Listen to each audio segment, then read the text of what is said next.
Hey there, everyone. Let's do a quick little recap of the day of football today. Here it is October 3rd now, Monday. Let's talk about week 4. Not a bad week for the algorithm. A couple weird things up top that I'll talk about, but overall, that's a lot of green here. It's a lot of wins. And I can't complain too much about what it did. I'll show you some comparisons in a second. Well, let's talk about it game by game. So you're looking at 9-5 on Sunday. That makes us 10-5 for the week. The wins down at the bottom, I'm not going to worry too much about because these are supposed to be close games. And also, if the Patriots had hit this field goal at the end of the game, they would have won 2019.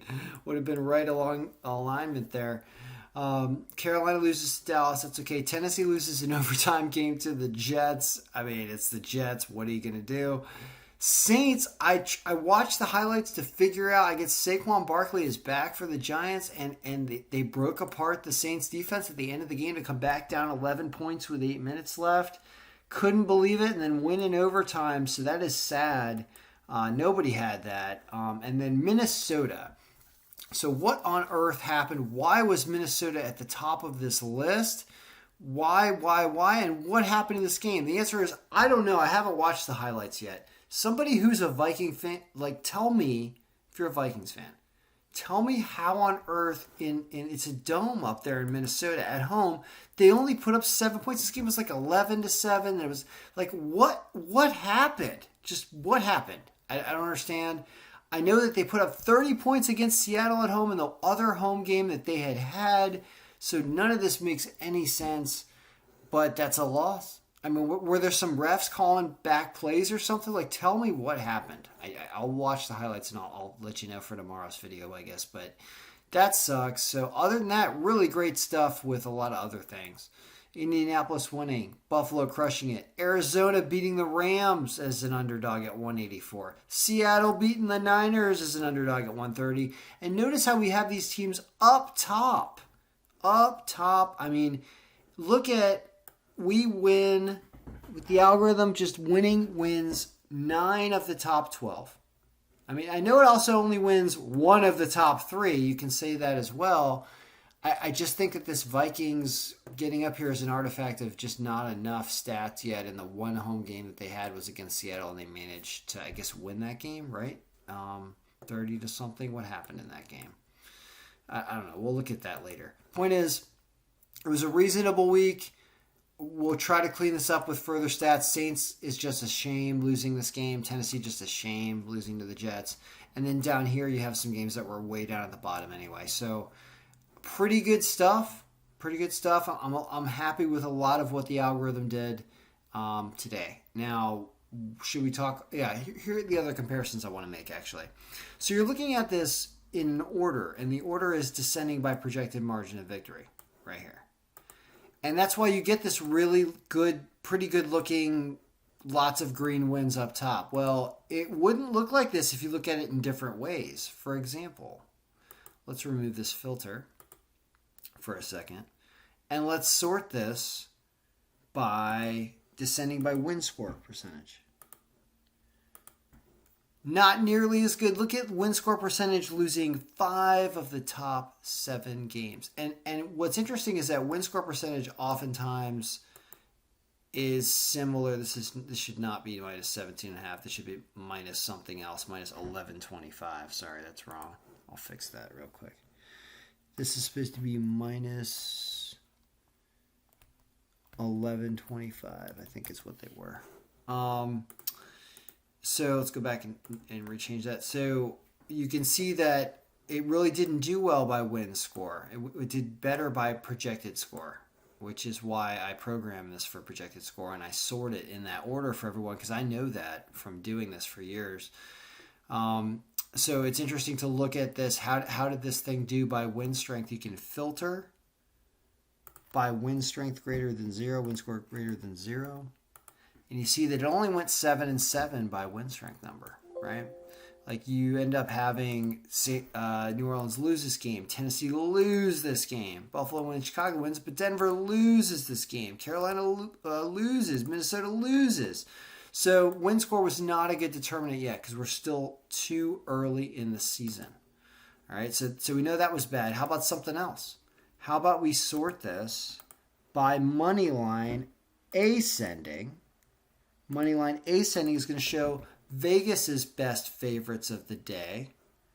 Okay? And Vegas's best favorites of the day also, if you filter this and you say the money line has to be less than 0, money line, so it's going to be a negative number, meaning only favorites show up. You see that it goes, I guess we want to be looking at this number right here. It goes 9 and 6. So we go better than the odds makers. And also the odds makers lose the Saints game up top. They lose the Titans. They lose the Rams, whereas we had Arizona by projected score. They lose the Niners, where we had Seattle by projected score. They lose the Dolphins, while we had Indianapolis by projected score. So you can see that the algorithm, in my opinion, and also empirically, had a better day than the odds makers, which is why I say that it does. Because look at what it did when you sort descending by projected margin of victory. And you filter greater than projected margin of victory is greater than 0. You get 9 and 5 with Thursday 10 and 5. Even though the score of this game was a little different, so we almost shouldn't include it. And you get your losing down at the bottom, with the exception of Minnesota, which I have a reasonable explanation for, meaning their only home game they scored a lot and beat Seattle. Saints would just chalk that up to them blowing that game, and Tennessee also chalk it up to them somehow blowing that game. But these games are down here, so you got 9 out of the top 12. You've got anything with a margin of victory of 4 points or greater, which are these games, being essentially 6 and 3. A lot of underdogs winning. Indianapolis underdog, Arizona underdog, Seattle underdog. These two underdogs lose, but they're also way down here. And the Patriots cover also, by the way, easily, right, against Tampa Bay. A lot of these teams 10 and 4 on the spread line with this setup, so that's fantastic. I think it had a pretty good week. We'll fix up what happened in Minnesota. Let's talk about Monday real quick. We got Raiders and the Chargers. It says Raiders. It says Raiders win this game by 6. You get 3 points with the Raiders. So even though the Raiders are away, it says the Raiders are going to win this game. The win score is only 13%, but nobody really cares because the win score is not a great determinant anyway. Where does this game fall in the order of things? The answer is right in the middle, right? What have we done around that range? The answer is we've done a lot of winning, right? Might be a loss, right? Could happen, but it's right here. It's a 6-point victory. You could take them +3. That's the safer play, but you can also take them to win because it says that they're going to win with the players that are playing. I'll have an updated injury report tomorrow that I'll send out to subscribers for October. I hope you had a good day. I did not win on my round robin bets, but I did win on fantasy. I won a 95,000 entrant tournament on fantasy, with the program I wrote that does fantasy. I didn't win a ton of money because I tied with 152 other people to win that, but the program I did right to do that wins, and I will discuss that in future videos and what I've done, because this is the second game in a row where I have won in fantasy, and I've almost won the tournament or won the tournament outright, tying with other people. So clearly that's working, and I'll discuss that, like I said, in future videos. As for tomorrow, hey Raiders, you guys gonna win? Hope so. Is it going to be, what's the over-under for that game? The over-under is about 51, so we think an under where the Raiders win, but the over-unders have been sketchy. I will say that. So really, it's really the Raiders +3 or Raiders to win. Good luck, everybody. May all your picks be winning. If you want to subscribe for October, I will lower the price to probably like $42 or something for the rest of the month as soon as this week is fully over, to give you a little discount because one game's already gone by, but I'll probably do that on like Tuesday or Wednesday.